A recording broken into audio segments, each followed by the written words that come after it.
Hello, one and all. Welcome back to yet another wonderful edition of the AGPC, the Average Guy's Guide to Life podcast. You know who I am. You know what this is. You lovely, lovely bitch on the other side of this audio-visual experience. If you're tuning in to me right now, whether it is audio or visual, you probably have one of two questions, or maybe both. First question, where the hell have I been? Second question, why am I wearing this awful Hawaiian shirt? For those of you who aren't watching the video version of this podcast, I am wearing a quite tacky, maybe salmon-colored Hawaiian shirt, and both of those inquiries will be answered presently. But first, I have to tell you to like, share, comment, subscribe if you enjoy this content. Commenting and subscribing being the best two ways to make sure that I get your feedback. So please, if you don't mind, take a few seconds out of your very busy schedules and support me, because I support you in whatever the fuck you're doing, right? I'm at your local grocery store talking to you, your cashiers and your baggers. I'm at the auto parts store talking to you about bulbs and shit. I support you in what you do. I order DoorDash just like every other sane human being. Anyway, so now that that's out of the way, where have I been? Well, although I might not look it, I currently have COVID. That's right. I have the Rona. I have the illness. I have the virus. So, for the past couple of weeks, I've been indoors. According to this, just following the CDC protocol. I haven't had bad symptoms. I've been sort of fatigued, but not really. I've had a little bit of soreness, but not really. The biggest thing that happened to me was that I lost my taste and smell.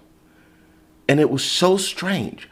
I didn't think that that would happen to me since I wasn't feeling anything else. But strangely enough, couldn't taste my toothpaste. So that was a problem. And I couldn't smell my incense that I lit. And I was like, oh, okay, this is going to be a weird experience. So I've had COVID. I'm fine. Thank the heavens. Thank you, Odin. Thank you, Zeus. Thank you, Neptune and Jupiter. I am fine. But that doesn't explain my absence entirely. I guess I was gone trying to, on top of having COVID, that's a part of it. Like, don't get me wrong. That's a part of it. When you're sort of fatigued and you're kind of tired, you don't really have the energy necessary to make one of these things. So that's a part of it. But the whole of it is me just trying to find my voice again. Like, why am I doing this? What's the reason behind it? And then it came to me to expose bullshit and talk bullshit. Not because I have any sort of mission or calling from God or none of that. It's just I enjoy it. I didn't enjoy it for a little bit. So I had to remember why I enjoy it. And binging so many shows and so many movies and so many fights. And I had so much to say. And I was like, why am I feeling like this? It was because I wasn't doing the podcast. I wasn't talking about how I feel about these things that I've seen or these social events that's taken place. I wasn't myself. But I'm back in this very tacky shirt. Now to explain this salmon-colored shirt, I am also wearing my fedora. It's one of my most controversial hats. I love hats. This motherfucker is making me sweat presently, so I might end up taking it off. It's making my head sweat. It's hot as fuck in here. It's very hot. It's a nice toasty 85 degrees outside. and I don't have my AC on, so I don't know why I'm wearing this hat.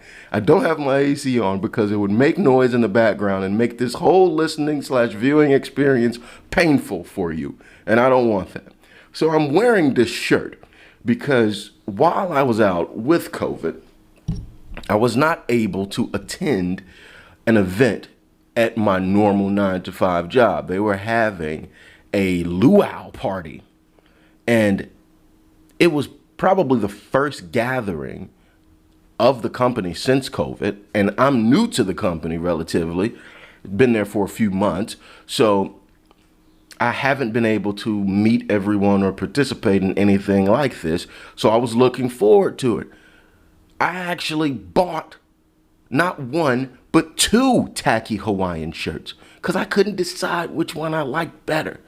So in the next edition of this podcast, I might be in an even more tacky shirt.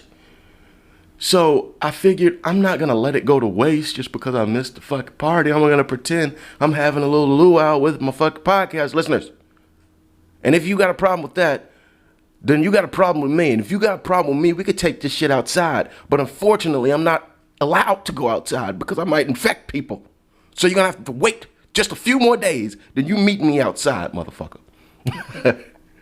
On to greener pastures. So one of the things that I actually watched, I've run through so many subscriptions, by the way, over the past, several days. I got the fucking Cinemax subscription. I got a Showtime subscription. Amazon, I re-signed up there. Like, I just on and off, so many things. But one of the movies that was suggested for me to watch was Showgirls. Who remembers Showgirls? I don't remember the name of the person that was like the main star, but it was like this attractive, skinny, blonde lady. I think it came out in like 95. Showgirls, the movie. And if you remember Showgirls, and if we are of the same, I guess, age range, and you're male, you damn well remember Showgirls. Now, as an adult, watching it isn't like watching it as a coming of age male. Like, I'm not even sure who this movie was made for. I guess it was supposed to be like a girl power movie, but it's very sad. Like, none of the women actually win in this movie. They all lose. They all lose. And they all lose in tremendous fashion. So I'm not sure if this is a girl power movie. I'm not sure if it was just like a movie made for men to like gawk at with googly eyes. Like, was that why the movie was made? I have no idea who this movie was intended for. But I do know one thing. If you were of a certain age and you watched Showgirls, we had the Showgirls VHS tape. If you were of a certain age and you were a male and you watched Showgirls, you know what you were doing with this movie. You know what you were doing with this movie. You know who you are. I know who you are. And we both know what you were doing with this movie. You were beating your dick. You were beating your little dick.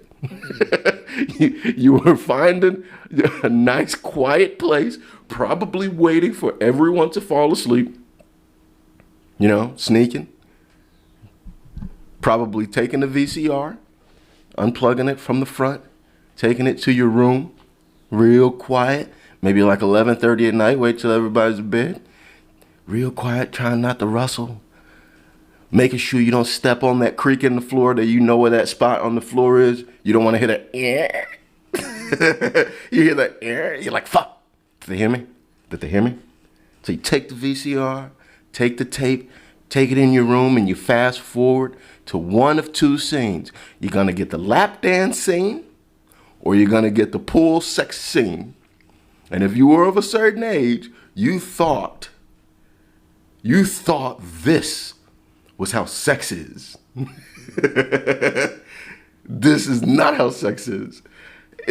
Watching it back, it is probably one of the worst movies ever made.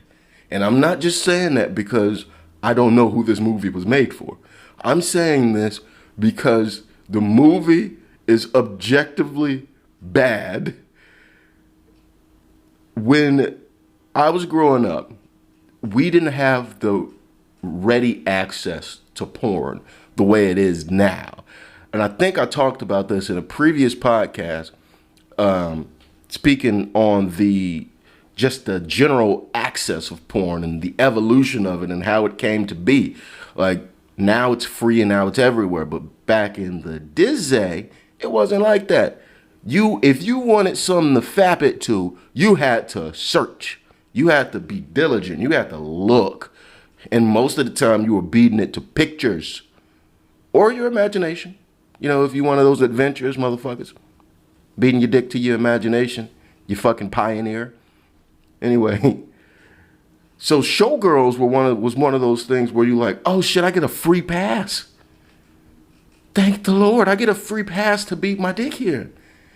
And you thought in your brain that this was sexy. That this is what sex was, and this was like the sexiest thing ever. But looking back at it, the bitch was acting like a chicken that was being electrocuted while being decapitated.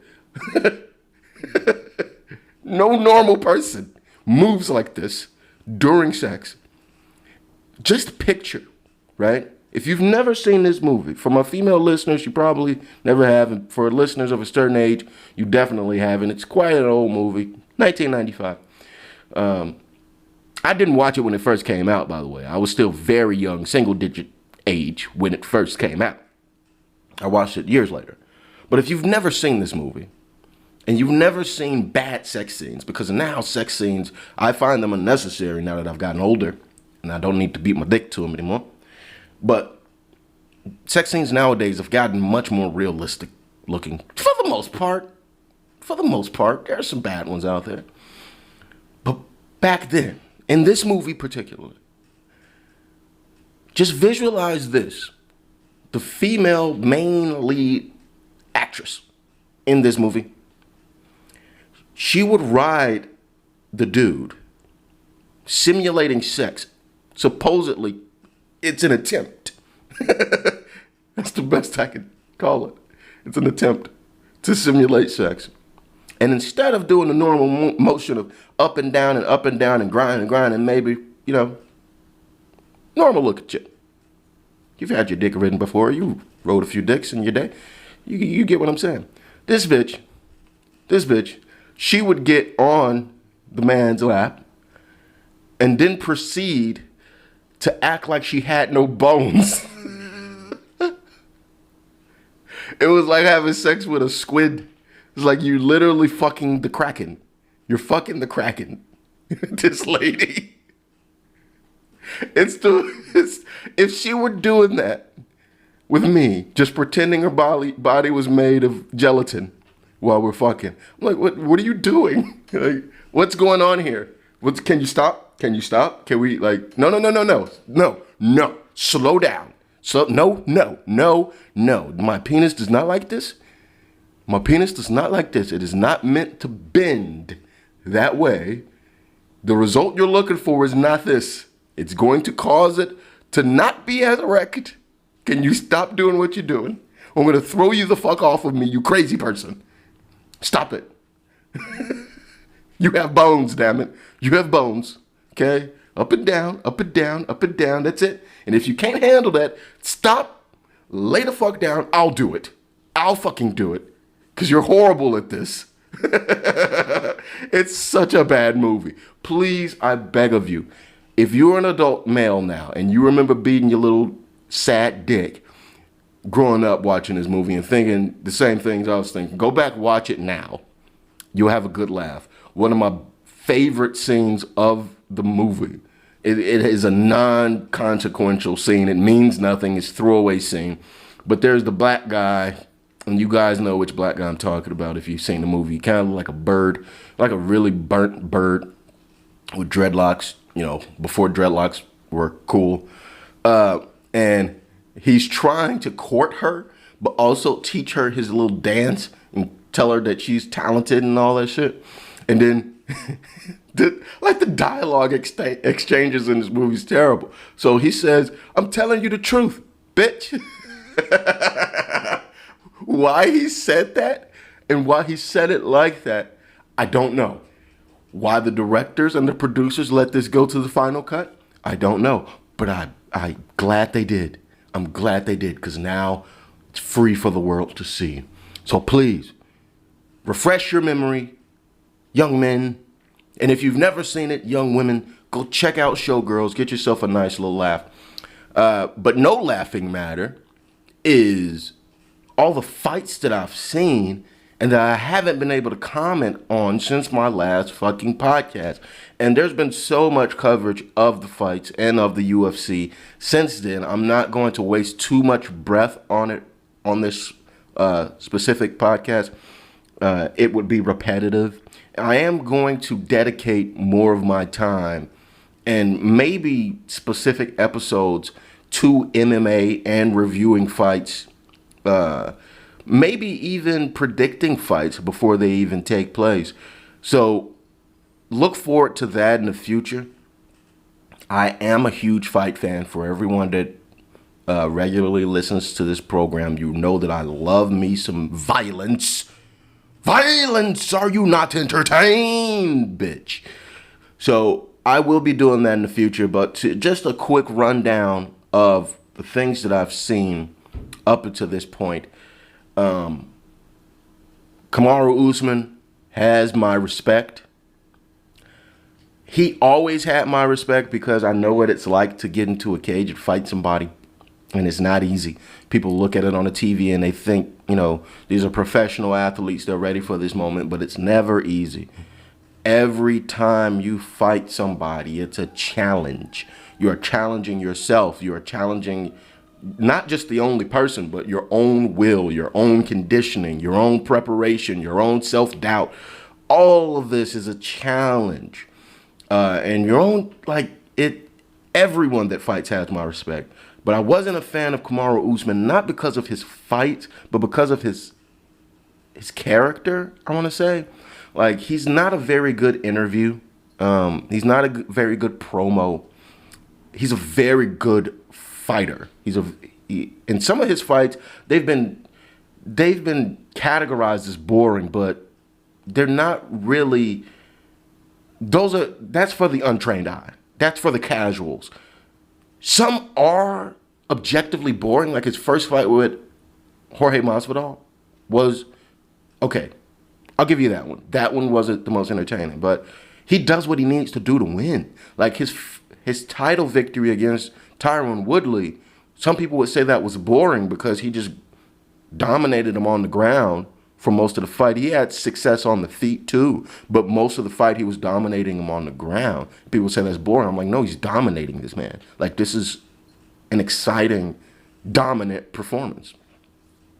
But he didn't have the highlight reel sort of, momentous, explosive, innovative knockouts that people like to see. But now he has one. He cleaned Jorge Masvidal.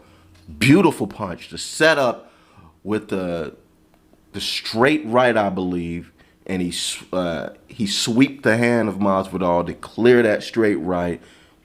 Picture perfect. Followed through so much that Masvidal ended up on his shoulder. So, congrats to Kamaru. Hopefully, people will start putting respect on his name. Also, congrats to Valentina, another dominant performance. Also, congrats to, who else was there on that card? I forget. But I want to say my condolences for Chris Weidman. That was fucking crazy. Talk about your cruel irony on that. My God. And more recently, I want to say congrats to Charles Oliveira, who finally broke the glass ceiling, shall we say. And 11 years, people. 11 years. It finally paid off. 2 weight divisions. Up and down career up until this point. Found himself. Sharpened his tools and his weapons. And Beautiful left hook, rocked Chandler, sat him down, followed it up, chased him to the fence, got the finish. Charlie Olives is the fucking man. I'm so happy for him. So happy for him. And on the flip side, I'm so sad for Tony Ferguson because El Kukui, the boogeyman, is on a 3-fight losing streak. He's up in age. He's damn near 40. He's not looking like himself anymore. People say retire. I'm not going to say retire, but it's time to think about shit. You know, maybe a step down in competition. You know how it is. Your heroes always fall. I was the biggest Anderson Silva fan. I still am. I still think that he is probably the greatest of all time when he was in his prime. That prime that he had when, like, there was no one better. No one better. You could say John Jones, and the record will agree with you, and his winning streak will agree with you. But he wasn't as dynamic. You know, especially now, his last few fights, he's going to decisions. Anderson Silva was murking motherfuckers. And same with Tony Ferguson. Tony was murking motherfuckers. But your heroes will always fall if they stay beyond their window. And that window is very short for professional athletes, especially in MMA. It's a young man's game. And if you stay too long, you're fucked. You're fucked. You are going to get beat up. Like, heavyweights are probably the only division where you could be 40 and 41 and still have some success. Because, bigger guys, slower guys, and you learn. You can be a veteran and still be pretty much a contender in the heavyweight division. Everything else, you are fucked, sir, madam. You are going to get your ass handed to you. And then they'll respectfully bow. But yes, I will make this a regular thing where I'm gonna try, okay, to talk more about MMA and be more regular about it because I do love it and I do believe my analysis is accurate. I would say, and insightful at least. I am knowledgeable about the sports. I can actually pronounce their names correctly. Someone was calling Jacare Souza, what they call him? Jacare Soda or some shit. It's not his name. But I hate those fucking MMA channels who call themselves MMA channels, who can't even pronounce the fucking fighters' names, who don't even know the name of the submissions, the name of the moves. They don't know, like, the background of fighters. They don't know the history of the sport. They're just fucking picking highlights and reading off someone's fucking Twitter. I hate that. I hate that so much. The best MMA channels, for my taste, are MMA On Point, MMA World, and Full Mount MMA. In that order. MMA On Point, MMA World, and Full Mount MMA. So if you are an MMA fan and you want MMA news, those are the three that you're going to check out. They're excellent, and they drop content much more often than I do. But I'm going to change that, I swear to God. Okay. But let me get to the meat on the bone, the whole reason why I decided to come back, because people have opinions about things that shouldn't be opinionated. Things that should be common knowledge. Things that should be fact. Things that should be equal across the board for everyone, right? I mean free speech. The right to say whatever the fuck you want to say, whenever the fuck you want to say it. Whether that be something bad or something good, or something in the middle, something just generally misinformed, okay? No one is standing up or advocating for free speech. Everyone's having conversations about it. They're having back and forths like, hey, should we be able to say this? Hey, should we be able to say that? But no one is coming out and just saying that, yes, we should be able to say whatever the fuck we want. It is in our Constitution to be able to say whatever the fuck we want. That's why I'm doing this right here. I'm able to say whatever the fuck I want. I can say the craziest fucking thing. I just said some lady in a movie fucked like she had no bones. She fucked like she had no bones. Why am I able to say this? Because of free speech. I'm even able to talk about sexual acts in public. I could talk about a big, fat, hairy dick getting shoved in another man's ear without worrying about being decapitated for lewdness, you know? I don't know why I chose that specific gesture, like an ear. Could have said anything, but you get my point, right? And I understand that some speech can incite violence, but I repeat, I am not advocating for that. I am not advocating for hate speech, like calling me a nigga with the hard ER. I'm not advocating yelling fire in a crowded space. And I'm not advocating the incitement of violence, while I would say, hey, you down the street, go and murder your wife with an axe and then hand him an axe. Like, I'm not advocating any of that. I'm just saying that if a person has something to say, they should be allowed to say it, especially if they have facts and evidence to support what they say. Now, what is all of this building up to? Well, I'll tell you. On the previous episode, I was talking about a quote-unquote comedian, political commentator, YouTuber, Steven Crowder. And I don't find him funny. I haven't met anyone that does find him funny. Maybe they're out there. I mean, he has a large following. Maybe they follow for the news more so.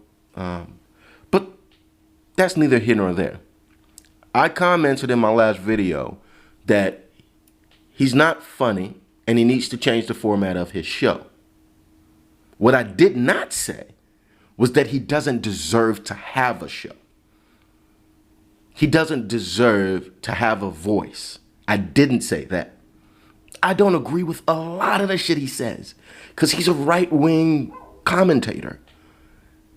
And everyone that listens to this podcast knows that I'm a moderate. I'm in the middle. I laugh at both you motherfuckers. You on the left, you on the right, both of you some fucking dum-dums, okay? Wear a mask, don't wear a mask, You're fucking dum-dums, okay? Take the vaccine, don't take the vaccine. You got a chip, it's gonna kill you. It's gonna cure you. It's gonna hurt you. Don't trust Bill Gates. Whatever. Yeah. Both of you motherfuckers. MAGA, Biden, whatever. You're dumb. I'm right here in the middle just enjoying the show. So I don't agree with a lot of what he says. I agree with some of what he says, especially when he has facts to back it up. And he includes links in the bio and the description of all of his videos.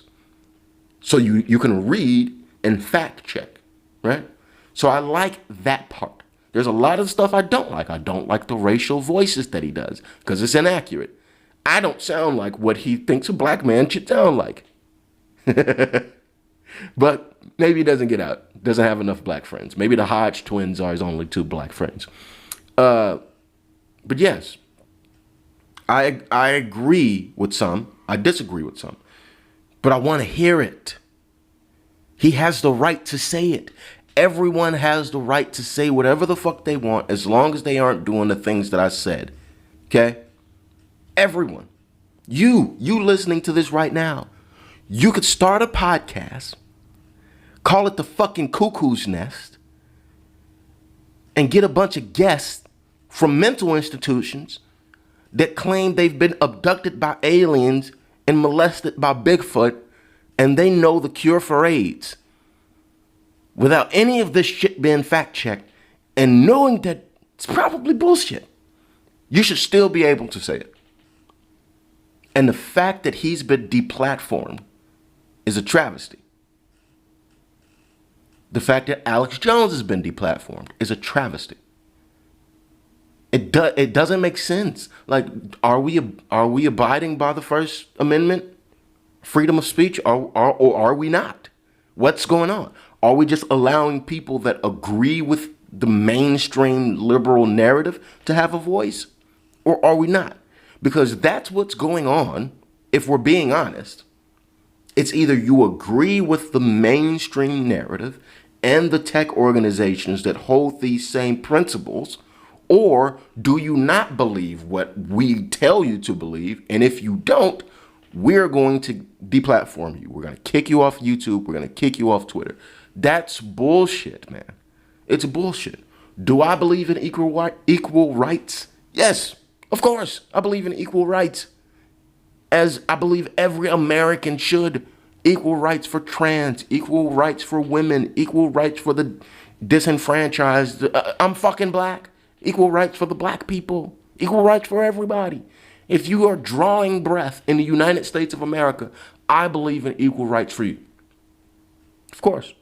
That's a very liberal idea, believe it or not. Do I believe in, another liberal idea of climate control? Do I believe in that? Yeah.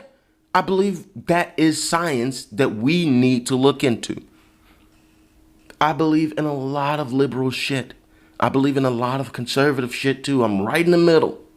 That's why I love to hear from both sides. But if I can't, that's a fucking problem, because now I'm only getting one side of the news, one side of the agenda, one moral, outline of what people believe, and I'm not hearing a rebuttal. I want to hear a rebuttal so I can make up my own fucking mind. But now we're not able to make up our own fucking minds. We're having our minds made up for us. And it's fucking ridiculous, and it's sad. And it's only causing more division.